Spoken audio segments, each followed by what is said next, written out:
आपका स्वागत है KSC क्लासेस गया में। आज का टॉपिक है, सबसे पहले हम लोग पढ़ेंगे माइटोकॉन्ड्रिया के बारे में और एकदम बेहतरीन ढंग से एकदम छोटा से छोटा बात को बताएंगे। बशर्ते वीडियो को अंत तक देखना और यदि क्लास पसंद आता है तो इस चैनल को सब्सक्राइब कर देना। अब जरा ध्यान से समझेगा, हम लोग सबसे पहले किसके बारे में जानेंगे तो माइटोकॉन्ड्रिया के बारे में जानेंगे। और यही माइटोकॉन्ड्रिया को हिंदी में किस नाम से जाना जाता है तो यही माइटोकॉन्ड्रिया को हिंदिया में सूत्रकणिका कहते हैं। क्या कहते हैं? सूत्रकणिका के नाम से जानते हैं। यानी माइटोकॉन्ड्रिया का है या सूत्रकणिका का है, बात क्या है? बराबर।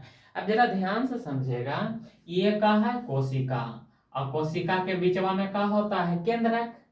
तो वैज्ञानिक लोग कोशिका के अंदर सूक्ष्मदर्शी के मदद से देखा, तो सूक्ष्मदर्शी के मदद से जब देखा तो वो बताया कि माइटोकॉन्ड्रिया कोशिका के अंदर होता है और जो भी कोशिका के अंदर होगा वो क्या कहलाएगा? कोशिकांग कहलाएगा। तो माइटोकॉन्ड्रिया क्या है? एगो कोशिकांग है। लेकिन वैज्ञानिक लोग बताता है कि माइटोकॉन्ड्रिया की संरचना दोहरी झिल्ली से घिरा होता है। माइटोकॉन्ड्रिया की आकार कैसा होता है? तो इसका आकार दोहरी झिल्ली से घिरा होता है। जो बाहर वाला होता है इसको कहेंगे बाह्य झिल्ली और अंदर वाला होता है उसको क्या कहेंगे? आंतरिक झिल्ली। यहां तक बातें क्लियर? उसके बाद क्या बताता है कि अंदर एक द्रव होता है, आंतरिक झिल्ली के अंदर एक द्रव होता है। उस द्रव का नाम दिया क्या? उस द्रव का नाम दिया मैट्रिक्स। उस द्रव का नाम क्या दिया? तो उस द्रव का नाम दिया मैट्रिक्स। अब जरा ध्यान से समझेगा, क्या बताया? वैज्ञानिक लोग जब सूक्ष्मदर्शी के मदद से देखा किसको? माइटोकॉन्ड्रिया को, तो क्या बताया कि माइटोकॉन्ड्रिया की संरचना कैसन होता है? मतलब माइटोकॉन्ड्रिया केगो झिल्ली से बनल होता है? दो झिल्ली से बना होता है। जो बाहर में होता है उसको किस नाम से जानते हैं? उसको बाह्य झिल्ली के नाम से जानते हैं। उसके बाद बताया का कि जो अंदर में होता है उसको कहते हैं आंतरिक झिल्ली। जो अंदर में होता है उसको किस नाम से जानते हैं? तो उसको आंतरिक झिल्ली के नाम से जानते हैं। और उसके बाद ये बताया कि आंतरिक झिल्ली में ये वाला भाग में एक द्रव भरा होता है, उस द्रव का नाम क्या दिया? मैट्रिक्स। यहां तक बातें क्लियर? आप जरा ध्यान से सुनेगा, ये वाला जो भाग है आंतरिक झिल्ली का भाग, इसके बीच बीच में DNA भी उपस्थित होता है।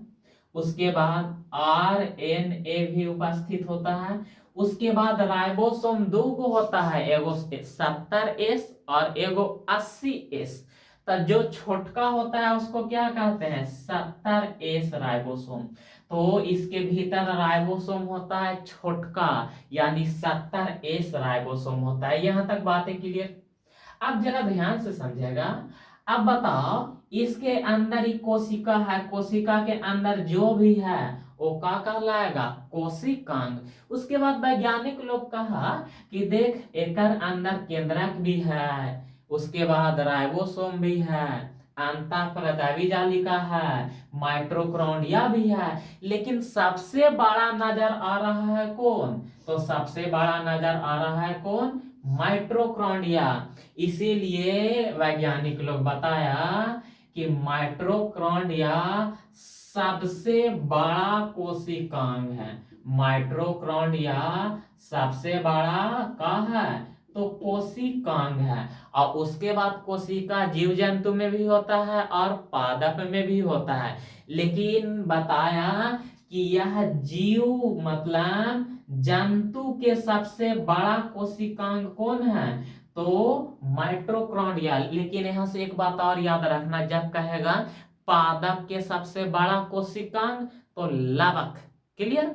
और जब सवाल कहेगा जंतु के सबसे बड़ा कोशिकांग तो जंतु के सबसे बड़ा कोशिकांग कौन होगा? तो माइटोकॉन्ड्रिया। यहां तक बातें क्लियर? अब जरा ध्यान से समझेगा, माइटोकॉन्ड्रिया को और किस नाम से जानते हैं? सूत्रकणिका के नाम से जानते हैं। माइटोकॉन्ड्रिया दोहरी झिल्ली से बना होता है। बाहर वाला को बाह्य झिल्ली, अंदर वाला को आंतरिक झिल्ली। क्लियर। और आंतरिक झिल्ली में एक विशेष प्रकार का द्रव होता है, उसको क्या कहते हैं? मैट्रिक्स कहते हैं। और आंतरिक झिल्ली में डीएनए उपस्थित होता है, आरएनए भी उपस्थित होता है और 70S राइबोसोम उपस्थित होता है। उसके बाद जंतु के सबसे बड़ा कोशिकांग किसको कहते हैं? माइटोकॉन्ड्रिया को कहते हैं। यहां तक बातें क्लियर। अब जरा ध्यान से समझेगा, ई माइटोकॉन्ड्रिया का खोज किया था कौन? तो एक व्यक्ति है, उस व्यक्ति का नाम है अल्टमैन। उस व्यक्ति का नाम क्या है? उस व्यक्ति का नाम है अल्टमैन। तो माइटोकॉन्ड्रिया की खोज कौन किया था? अल्टमैन किया था। अब यहां से एक विशेष बात याद रखना कि जो ये माइटोकॉन्ड्रिया है ना, इस परिवर्तनशील है। माइटोकॉन्ड्रिया की आकृति, माइटोकॉन्ड्रिया की आकृति का है परिवर्तनशील है। एक का मतलब समझेगा, एक काहे के मतलब है कि ये माइटोकॉन्ड्रिया अपना आकृति हमेशा बदलते रहता है। कभी नजर आएगा गोल, तो कभी नजर आएगा वर्ग की तरह, तो कभी नजर आएगा चपटा। क्लियर। मतलब इसका आकृति हमेशा का नजर आएगा, बदलते नजर आएगा। इसीलिए क्या कहा गया है कि माइटोकॉन्ड्रिया की आकृति परिवर्तनशील होता है। यहां तक बातें क्लियर हुआ या नहीं? अब जरा ध्यान से समझेगा। बताओ माइटोकॉन्ड्रिया को किस नाम से जानते हैं? तो सूत्रकणिका। माइटोकॉन्ड्रिया की आकृति क्या होता है? तो परिवर्तनशील होता है। सबसे बड़ा जंतु कोशिकांग कौन है? माइटोकॉन्ड्रिया।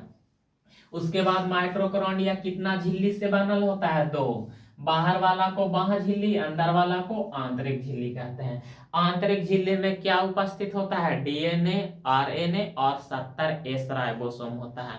और आंतरिक झिल्ली में एक विशेष प्रकार के द्रव होता है, उसको क्या कहते हैं? मैट्रिक्स कहते हैं। क्लियर। अब यहाँ से जरा ध्यान से समझेगा, एक बात और याद रखना। ई का बना दिए, तो ई बना दिए माइटोकॉन्ड्रिया।